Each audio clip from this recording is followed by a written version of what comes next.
Hamas debe entender que nuestro deseo de paz no significa que vamos a aceptar este tipo de situación.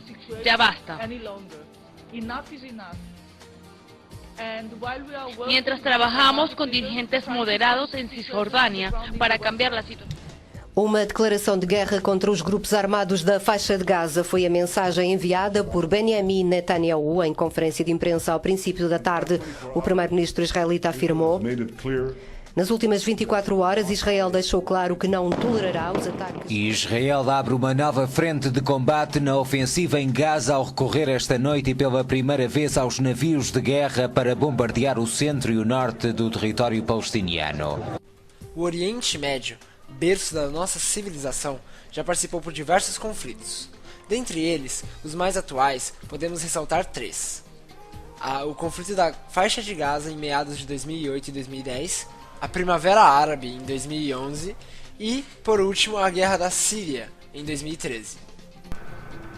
A faixa de Gaza é um dos territórios mais povoados do planeta e não possui nenhum recurso natural, e possui uma modesta indústria textil, alimentar e de cerâmica. Foi muito afetada com os bombardeamentos israelenses de 2008 e 2009. Apresenta pouca infraestrutura e a falta de água é constante. Na faixa de Gaza está a própria cidade de Gaza, que apresenta palmeiras, tamareiras, pomares e produtos hortícolas. Essa cidade existia nos tempos de Abraão e nela morreu o personagem bíblico Sansão. Após o desaparecimento do Estado Árabe da Palestina, Gaza ficou sob administração egípcia em 1948. Em 1967, os israelitas a ocuparam e, a partir de 1970, levaram a cabo uma política de estabelecimento de colônias, acompanhada da expulsão em massa dos refugiados palestinos. Os conflitos da faixa de Gaza começaram logo após as eleições parlamentares palestinas, quando o partido Hamas, conhecido pelos seus atentados e ações terroristas, venceu as eleições e assumiram então a faixa de Gaza. Porém, ela é atualmente controlada por Israel, que tem causado os conflitos. A faixa de Gaza é totalmente cercada por muralhas em todos os lados para separar os dois países. A Primavera Árabe, apesar de ter se iniciado no hemisfério norte da África, é uma alusão à Primavera de Praga. Começou com os protestos que ocorreram na Tunísia em 18 de dezembro de 2010, após a autoimolação de Mohamed Bouazizi, em uma forma de protesto contra a corrupção policial e os maus tratos. Com o sucesso dos protestos na Tunísia, uma onda de instabilidade atingiu a Argélia, Jordânia, Egito e o Iêmen, com as maiores e mais organizadas manifestações que ocorreram em um dia de fúria. Os protestos também têm provocado distúrbios semelhantes fora da região, inclusive no Brasil. Dos conflitos mais impactantes temos a Revolução de Jasmim, no Egito, contra o presidente Hosni Mubarak, e contra o presidente do Iêmen, Ali Abdul Saleh.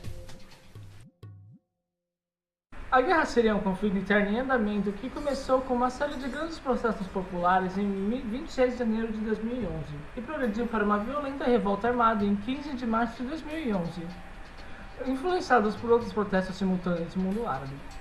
As manifestações populares por mudança no governo foram descritas como sem precedentes, enquanto a oposição alega está lutando para destituir o presidente Bashar al-Assad do poder para posteriormente instalar uma nova liderança mais democrática no país. O governo sírio diz estar apenas combatendo terroristas armados que visam desestabilizar o país. Os primeiros grupos de oposição na Síria foram formados em 2005, em protestos contra o regime de Assad. Em 2011, com a implantação de protestos antigovernamentais na Síria, recomeçaram a consolidação de grupos numerosos de oposição na formação do Conselho Nacional da Síria, CNS. Foi lançado oficialmente na Turquia em 23 de agosto de 2011. Em outubro foi formada uma coalizão dos 7 principais grupos políticos que têm 230 membros, alguns sendo sírios e da diáspora na França e na Turquia. Em setembro de 2011 foi nomeado presidente do CNS o analista político Burhan Ghanion, que vive na França, que rejeita a proposta de intervenção militar estrangeira, mas também pede a proteção internacional. Para a oposição, Ao contrário do que acontece na Líbia, onde uma zona de exclusão aérea foi implementada, mas em 2012 o CNS pediu um apoio maior das potências estrangeiras, sugerindo uma pequena zona de exclusão sobre o território sírio, proposta essa negada pelo Conselho de Segurança da ONU. No momento, a revolta síria se encontra sob estado de... No momento da revolta, a Síria se encontra sob estado de emergência desde 1962. Sendo assim suspensas as garantias constitucionais que protegiam a população da Síria. Então, o regime instalou um estado policial, suprimindo qualquer manifestação pública que fosse contra o governo durante esses anos. Distúrbios civis foram fortemente reprimidos, causando centenas de mortes, como o massacre de Hama. O governo sírio justificou o estado de emergência, dizendo que a Síria estava em estado de guerra com Israel. As guerras. Em resposta à maior intensidade dos protestos, o governo sírio mandou várias unidades do exército e das forças armadas do país para pôr fim às manifestações, e várias cidades foram cercadas e bombardeadas, causando muitas mortes. Uma das maiores cidades do país e a maior sob o controle da oposição foi atacada e bombardeada por aviões e artilharia.